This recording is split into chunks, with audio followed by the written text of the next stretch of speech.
a regular traveller and want something unique and educational to do on your next trip? We here at Taboo Education have got you covered. As I've said in past videos, I love to learn, so by extension I love a good museum and will actively seek them out. I've been building a museum bucket list along with a cemetery bucket list for years now. So today, let's talk 10 death-related museums around the world.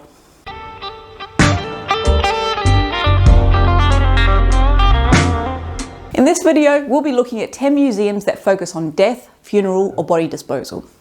Before we begin, please subscribe and like this video. It really helps to get seen by the YouTube algorithm so non-subscribers can find it more easily. Now onto the rules for the list. 1. We won't be including any museums that solely focus on curiosities like the Vienna Museum or general morbid creepy kitsch like the Museum of Death.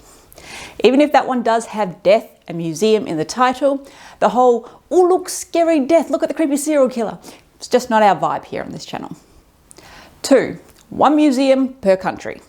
3.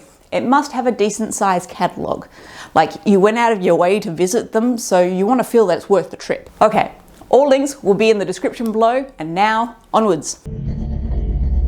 The Museum for Funeral Culture was opened in 1992 and is located in Kassel, Germany. Its website claims that it is the only independent institution committed exclusively to the cultural and scientific standards that deal with the entire spectrum of the so-called last things. The museum has permanent, temporary and touring collections with approximately 20,000 objects in its collection. These are both of German and international significance and cover a period of time from the 1st century AD to the present day. The museum is about a 3-hour train journey from Berlin and is open 10 to 5, 6 days a week, excluding Mondays. Entry fee is €6 for an adult, and the building also houses a cafe, gift shop and library. Vienna Funeral Museum is located within Vienna Central Cemetery and was originally founded in 1967. It is a modern and interactive museum containing 250 large objects and other multimedia content. Vienna's tourism website says that visitors learn interesting facts about the Viennese funeral service, the funeral industry, the history of Vienna's cemeteries, and about the features of the Viennese cult of the dead from the end of the 18th century until today. Not gonna lie, the Vienna tourism website was much more helpful than the museum's website, so maybe keep that in mind if you're going to visit. Entry for adults is €7 and it's open Monday to Friday, 9 to 4:30. Being located in Europe's second largest cemetery, there's a nice peaceful morning to be had here.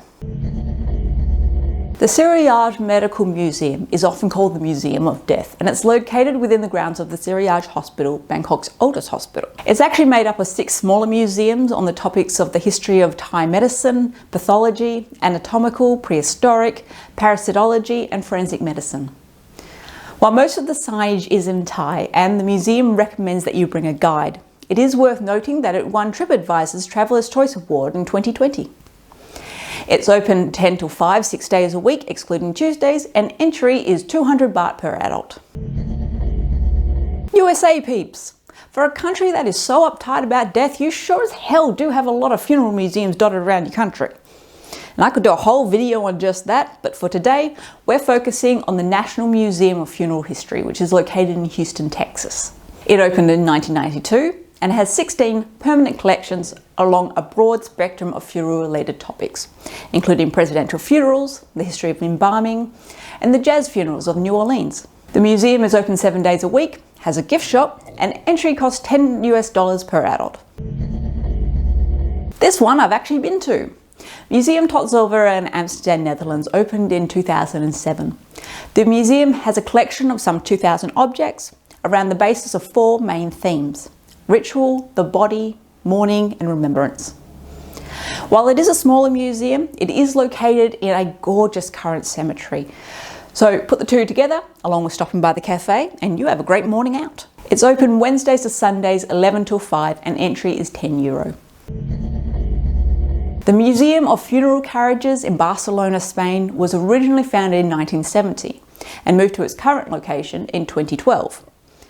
The collection consists of 13 funeral carriages, 6 coaches that carry families to the church and cemetery, and 3 motor vehicles, with a variety of other complementary pieces that were used for decorative or operational purposes. Just the photos from this website alone are stunning, and the museum also includes a library specifically about funeral culture. This one is very high on my list of museums to visit. It's only open weekends from 10 till 2, but it does have free entry and a free guided tour if you're there at noon on Saturdays. This one looks brilliant. There's just one slight problem. It's located here. Yes, it is located in Russia's third largest city, but it's still a hell of a long way off the usual Russian tourist route. A 4.5-hour flight or 60-hour train journey from St. Petersburg to be exact. However, if you're up for the trek, you're in for a treat. The museum is spread over 2 buildings. In one are the exhibits of funeral tradition from Russia and Europe from throughout the centuries, and in the other is the exhibits of funeral culture from many other countries around the world. Their website will show you all their collections to give you some idea. The museum is open every day, 11 till 7, except Mondays. The museum is broken up into 3 halls, and you can purchase a ticket for a specific hall. Otherwise, a ticket for all 3 is 700 rubles per adult. Heading to Canada now for the Vancouver Police Museum, which opened in 1986. Amongst other things, it includes the old coroner's court and the old morgue and autopsy suite. It houses over 30,000 rare artifacts and photos and archival documents, and its exhibits tell stories of crime, justice and policing from throughout the city's history. Additionally, the museum has a running calendar of events and programs for all ages and interests. If you fancy visiting, it's open Thursdays till Sundays and entry is 12 Canadian dollars. The Coffin Works is located in Birmingham, UK. From the 1890s to the 1990s, the Newman brothers made coffin furniture here, including handles, breastplates, crucifixes, decorative ornaments, shrouds and robes. The company ceased operations in 1998, and in 2014 the building was opened as a museum to show off the original old stock and the tools and machinery that was used to make them. The museum is open Thursdays till Sundays and entry is £10 with a guided tour or £8.50 self-guided. I include this because I had to get Australia in here somehow. Remember that video that we did about body disposal options where I mentioned donating your body to science? Well, this is one of the places where you, or parts of you, could end up.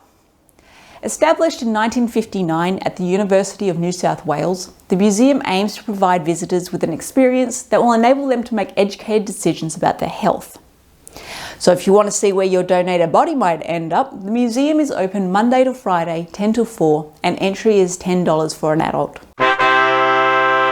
Some of these museums have bodies or body parts exhibited, but most of them don't. On that note, I encourage you to watch our death debate video that I'll link below, debating whether bodies should or should not be included in museums.